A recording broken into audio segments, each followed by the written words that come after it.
Crown Prince of Saudi Arabia, Mohammed bin Salman. This is the island of Sindala, the first project in NEOM, your Vision 2030. It is spectacular. It is really beautiful.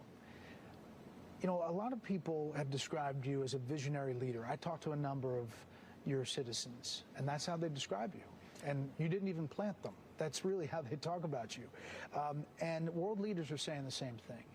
You've had this transformational change, every aspect of the kingdom, economic, social, cultural, religious. Can you give us some specific examples of what your goals are and how you think all of this is going? Well, simply, we have in the past few issues in Saudi Arabia and a lot of opportunities that we didn't use. We're trying to capture that and to go forward for a better Saudi Arabia. And that's what we're trying to do. And it's a big vision. It is a big vision, and we get like surprised every day that we reach our target faster, and we extend that to a newer target and a bigger ambition. So it's really exciting. Your ministers say you work them hard. Well, you can see in 2022 we are the fastest G20 country growing, and also in this year, if you take just the non-oil GDP part, we are the second fastest in the G20 growing. So it's like a fight between Saudi Arabia and India, a good fight. You're making a transition on trying to get different parts of the economy, not a heavy reliance on oil. The role of women in the society has evolved significantly. You know, you had this 2030. What do you see 10, 20, 30 years for Saudi Arabia? I will give you an example. If you look to late 70s, Saudi Arabia GDP is bigger than South Korea. And now South Korea, I think it's the 10th or 11th largest GDP in the world in 2016. And in 2016, we are number 20. So that's a shame. In 1980, we was GDP number, I think, 12 globally. And then in 2016, we are number 20. So we believe if Saudi Arabia and really the perfect track, since that time, we will be among the top 7 GDP globally.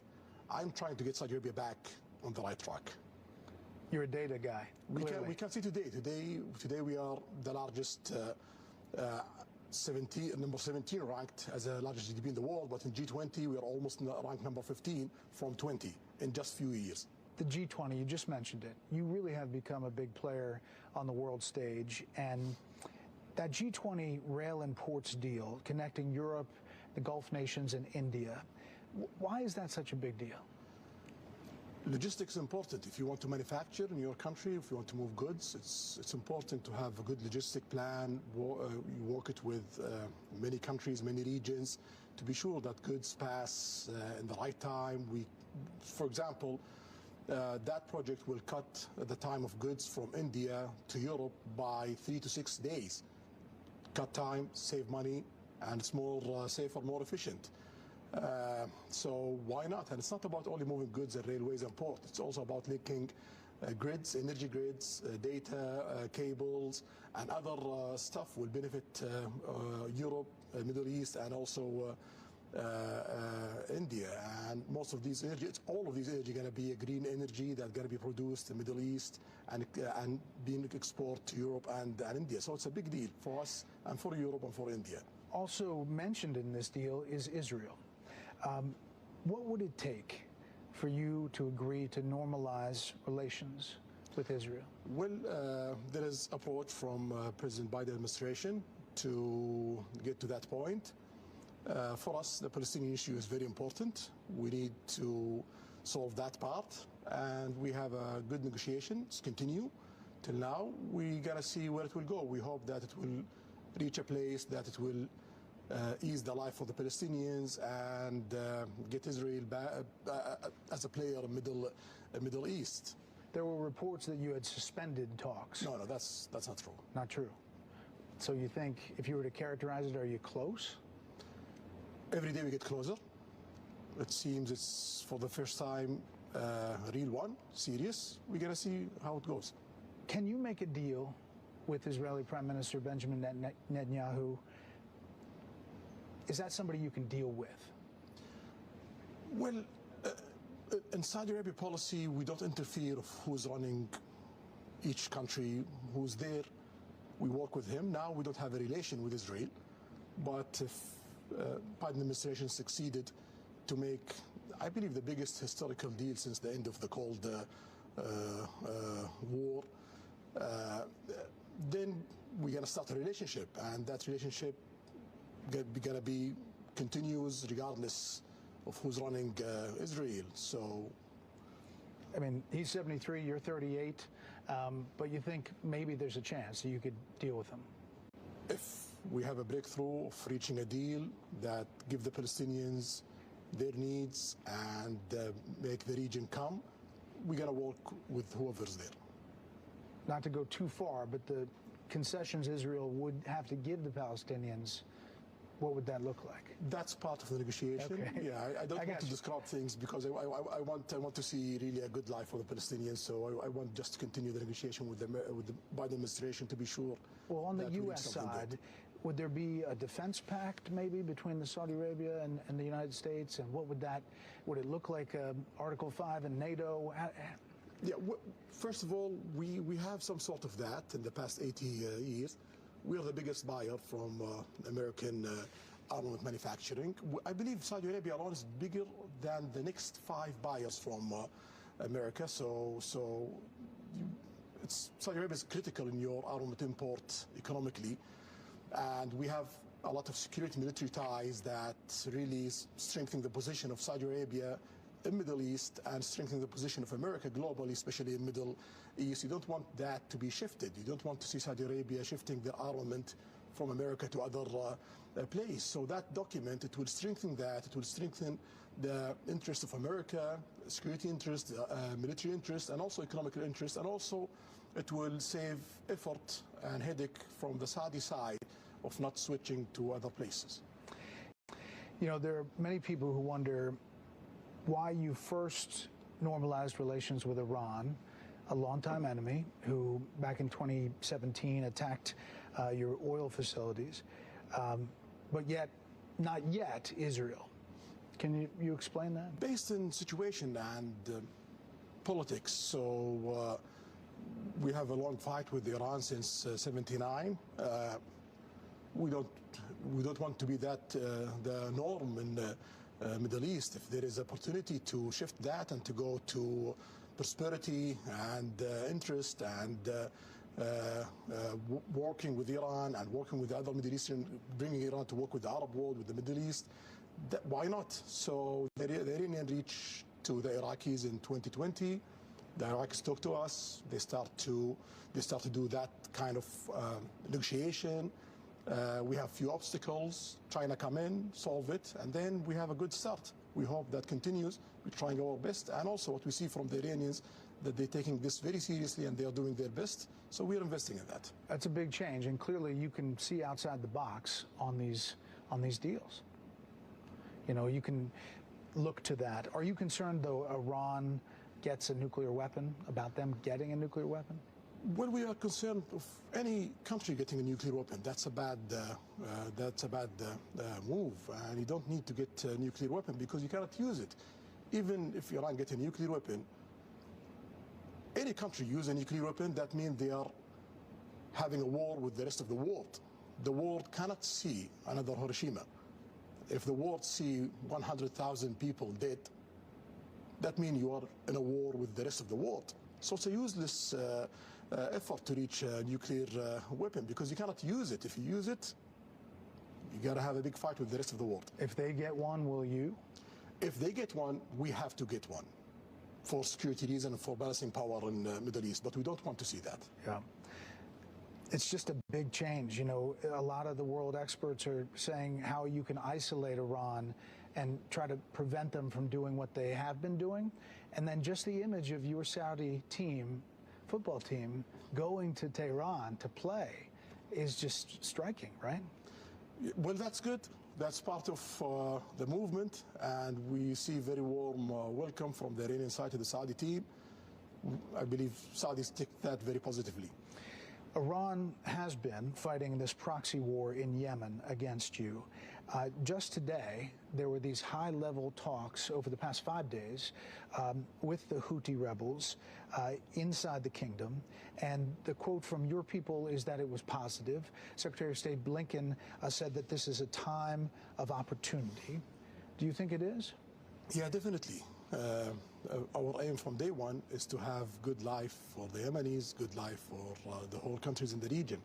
For us in Saudi Arabia to progress, to do really great progress and great growth and creating amazing economy in Saudi Arabia and have close to 100% of succeeding of what we're trying to get, that means we need a stable region. To have a stable region, you need economical development in the whole region.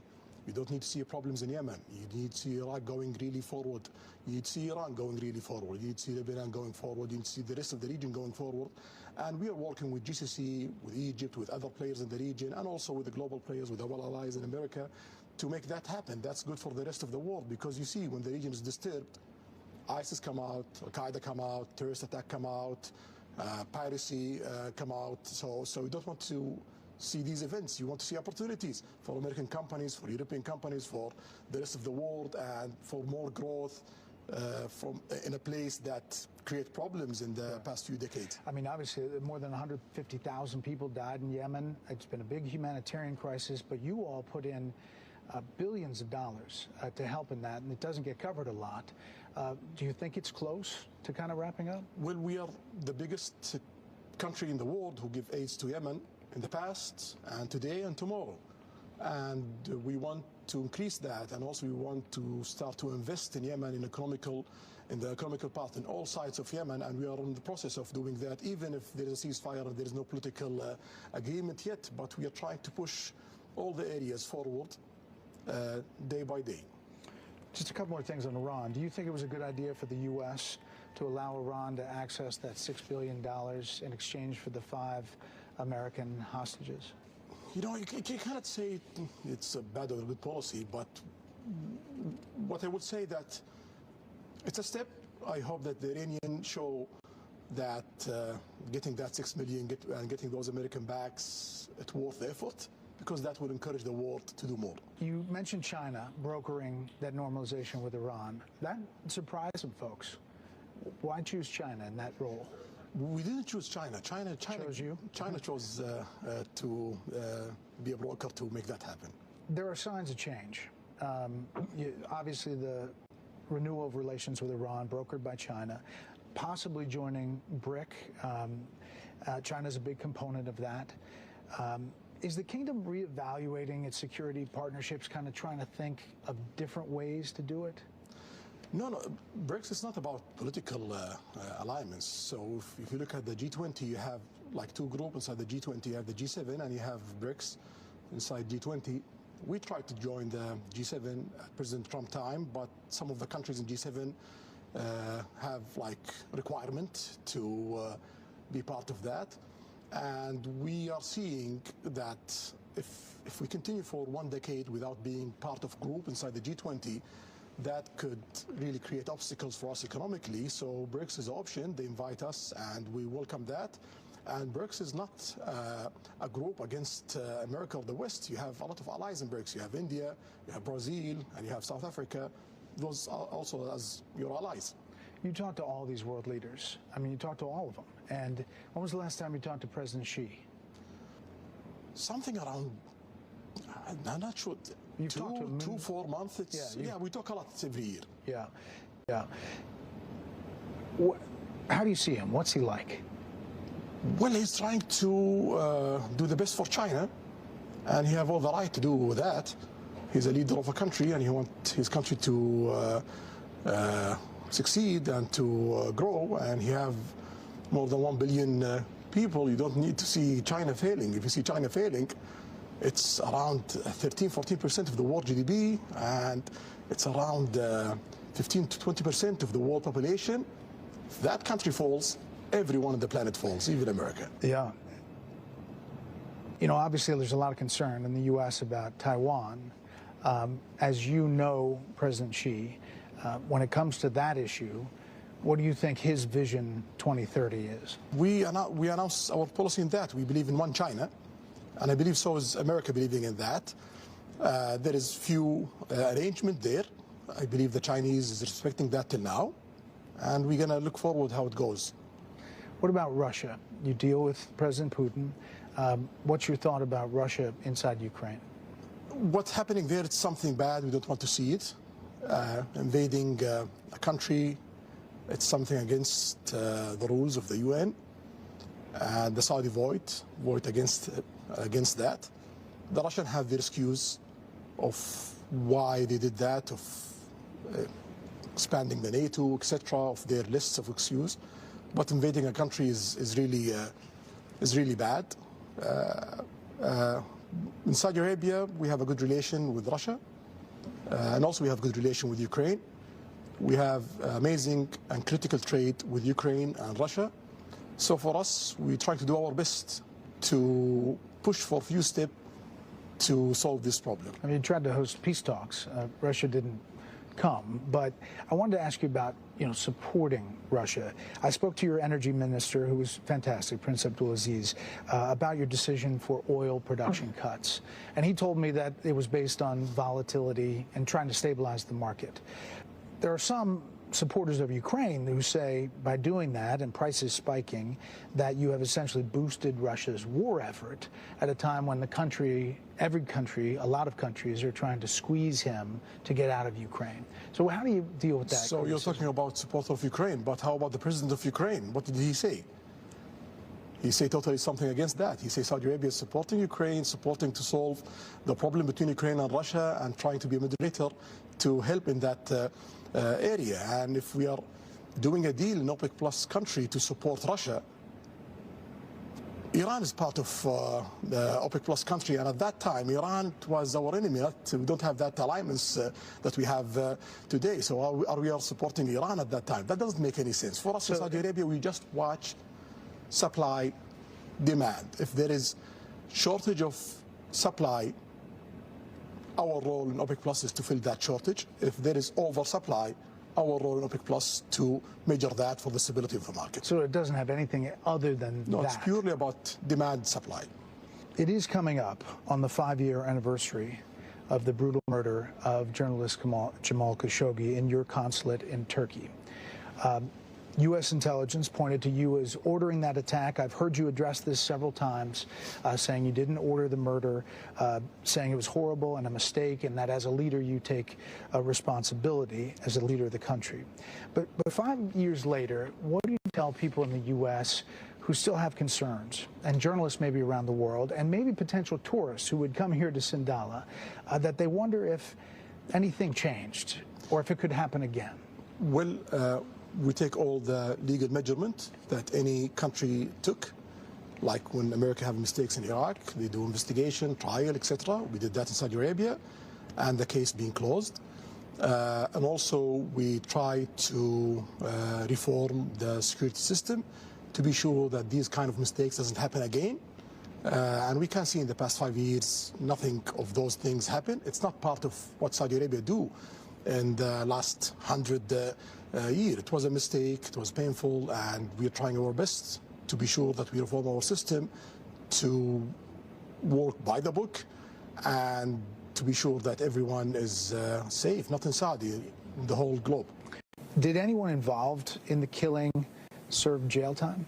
Yes. Anyone involved is serving jail time. You have to face the law. And you're trying to change the law broadly to make sentences more realistic? More realistic for us as Saudi, not for foreign people. But we believe today it's far away from realistic for us as Saudi. So we are not proud of all of our laws in Saudi Arabia. There was this AP, Associated Press article that just came out a couple weeks ago with the headline that said, Saudi man receives death penalty for posts online, latest case in wide-ranging crackdown on dissent. I guess dealing with his posts on X, formerly Twitter. So one, is that true? And two, are you changing that aspect? Yeah, shamefully it's true. So it's something I don't like. Can't you change that? We are doing our best to do that. We already add a few laws. We changed tens of laws in Saudi Arabia, and the list have more than 1,000 items. And in the cabinet, I have only 150 lawyers. So I'm trying to prioritize the change day by day. But we are not happy with that. We are ashamed of that. But the judicial system have to follow the laws, and I cannot tell the judge that do that and ignore the law, because that's against the rule of law. But do we have bad laws? Yes. Are we changing that? Yes. Do you think that guy's going to get killed for the post? Well, I believe there's few steps in the trials. I'm hoping that in the next phase of trials, the judge there is more experienced, and they might look at it totally different. Recently in the U.S., we remembered the 22nd anniversary of the 9/11 attacks. As you know, 15 of the 19 hijackers were Saudis. And the 9/11 victims' families, they make their feelings clear, especially around the anniversary, that they believe there's intelligence that somehow links the Saudi government to supporting or facilitating those hijackers. What do you say to those 9/11 families 22 years later? Well, I'm very sorry that anyone loses any one of his family. No one wants to lose his family, especially in a way like that. Yes, there's 15 Saudi in that being planned by Osama bin Laden. That's well known. Osama bin Laden being planned also a lot of attacks in Saudi Arabia. So it doesn't make any sense that we work with the guy who's doing terrorist attack in Saudi Arabia in the 90s, and after that, and killing Saudis and foreign people at that time in Saudi Arabia. He's our enemy, and he's the American enemy. The main attempt for Osama bin Laden, and that's by the reports, the main attempt of Osama bin Laden is to recruit as much as he can Saudis, to be sure that he create a problem between America and Saudi Arabia. So if people in America fall to that means Osama bin Laden succeed in his plan. You're credited with going after extremists, jihadi extremism in the country. Is that still happening?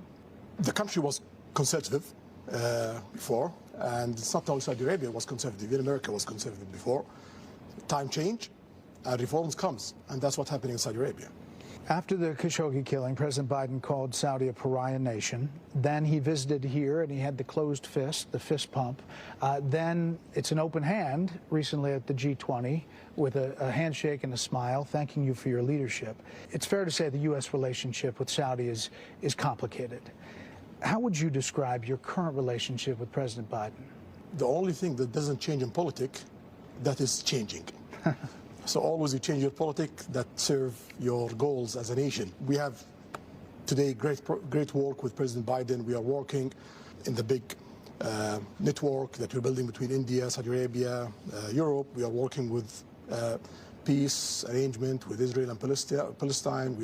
We have the longest ceasefire in Yemen, and there is a lot of good progress to create political solution, and we have a lot of work in security, stability in the region, also beyond in Ukraine. We have amazing work in technology, R&D, 6G investment and R&D in the rest of America, space industry, and many areas. So the agenda between Saudi Arabia and America today, it's really interesting, and we have really amazing relation with President Biden. You talk with him behind the scenes. In the U.S. right now, there's a lot of focus, even from his own party, about his age. He's 80, you're 38, as I mentioned. You've worked with him, you've met with him. What's your assessment? He's sharp, and he's really well focused, well prepared, and so that's what I see. Yeah.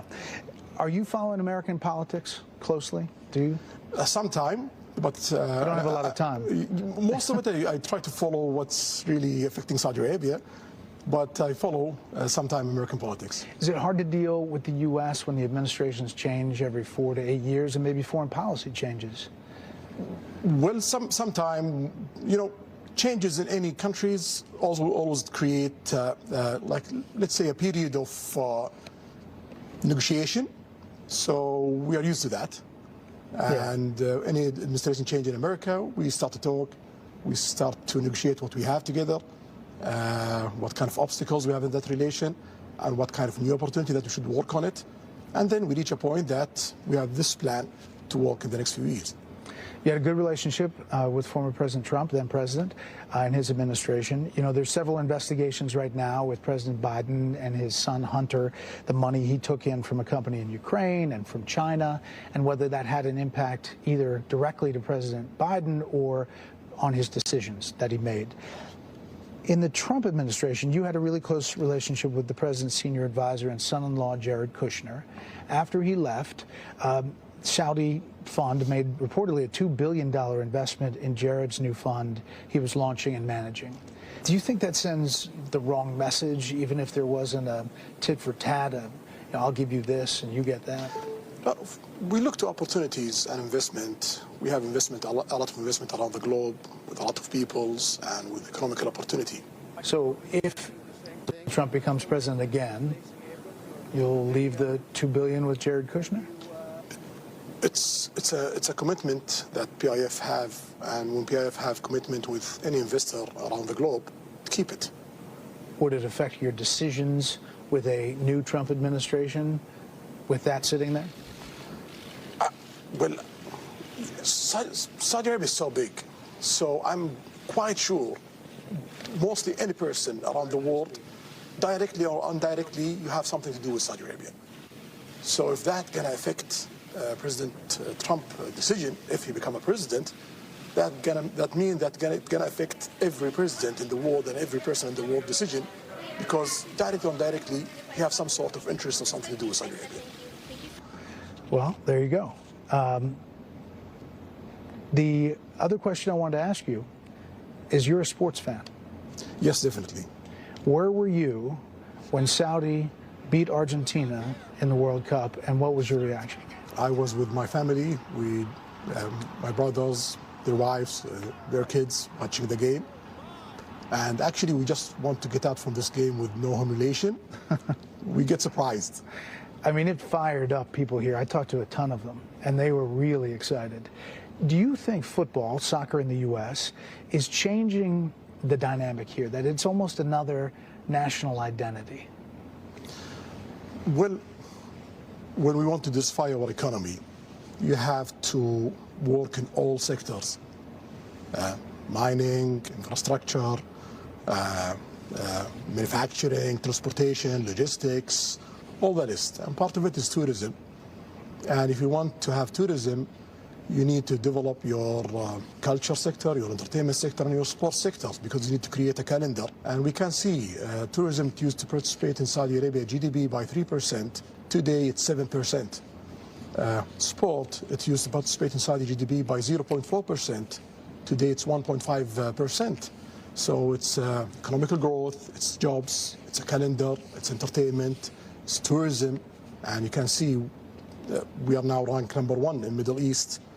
6 years ago, we are not even in the top 10 list in Middle East. And we are now, in 2022, we are number 10th of global visit globally. So that's a really great success. We are aiming to get above 100 million visits in 2030, maybe 150.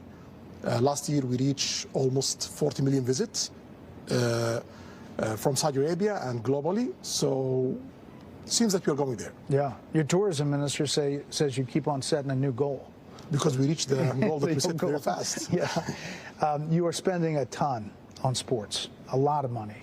Big names that people are very familiar with, big teams, big facilities.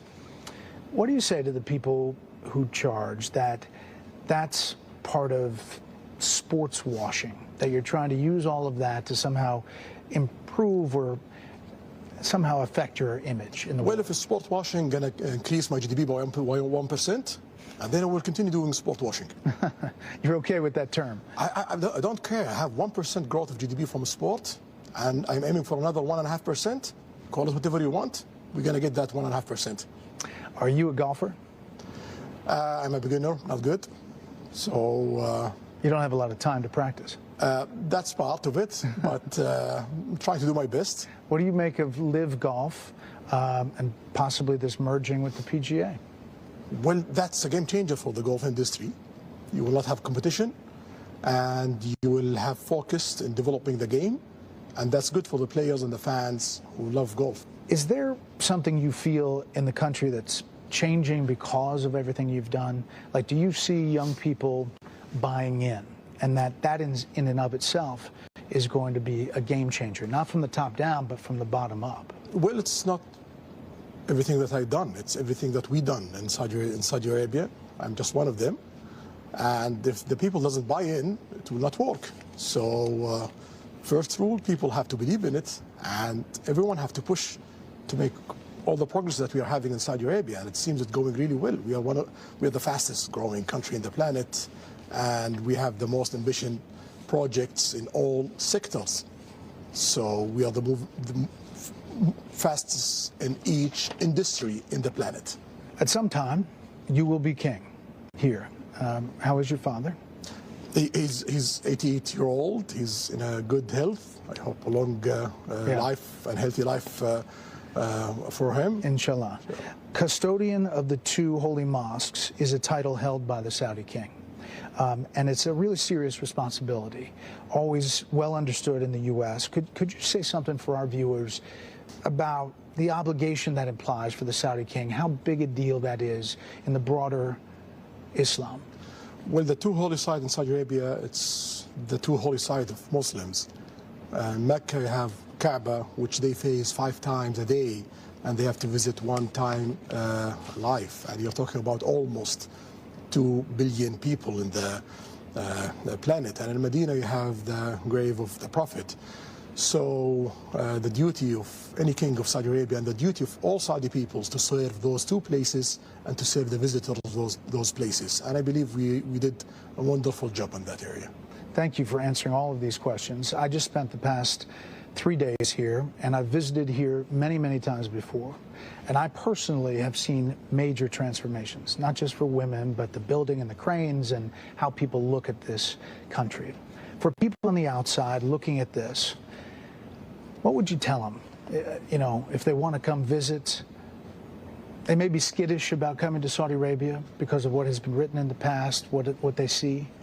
What would you tell them?